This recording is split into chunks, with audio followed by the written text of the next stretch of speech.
વડોદરા શહેરના ફતેગંજ બ્રિજ અને શાસ્ત્રી બ્રિજ નીચે ગેરકાયદે લારી ગલ્લા હટાવવાની કામગીરી ગઈકાલે મોડી રાત્રે પોલીસ અને કોર્પોરેશનના તંત્રએ હાથ ધરી હતી.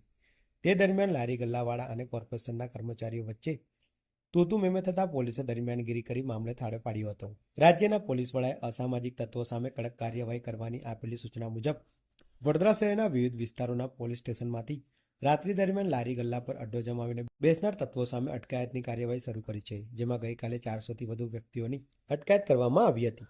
ત્યારબાદ હવે વિવિધ વિસ્તારોમાં ગેરકાયદે રીતે રાત્રિ દરમિયાન લારી ગલ્લા ઊભા રાખીને તે સ્થળે માથાભારે તત્વો અડ્ડો જમાવીને બેસી રહેતા હોય છે તેવા લારી ગલ્લા હટાવવાની કામગીરીની ઝુંબેશ શરૂ કરવામાં આવી છે. જેના ભાગરૂપે ગઈકાલે રાત્રે ફતેગંજ પોલીસ સ્ટેશન વિસ્તારના ફતેગંજ બ્રિજ અને શાસ્ત્રી બ્રિજ નીચેના ભાગમાં મોડી રાત સુધી ચાલતા લારી ગલ્લા હટાવવાની કામગીરી કરવામાં આવી હતી. આ કામગીરી દરમિયાન કેટલા લારી ગલ્લાવાળા અને કોર્પોરેશનની દબાણ સાંકળની ટીમ વચ્ચે તૂતુ મેમે થતા ફતેગંજ પોલીસના ઇન્સ્પેક્ટર તથા સ્ટાફે દરમિયાનગીરી કરી મામલો શાંત પાડ્યો હતો. દરમિયાનમાં 3 ટ્રક ભરીને લારી ગલ્લા તથા સામાન જપ્ત કર્યો હોવાનું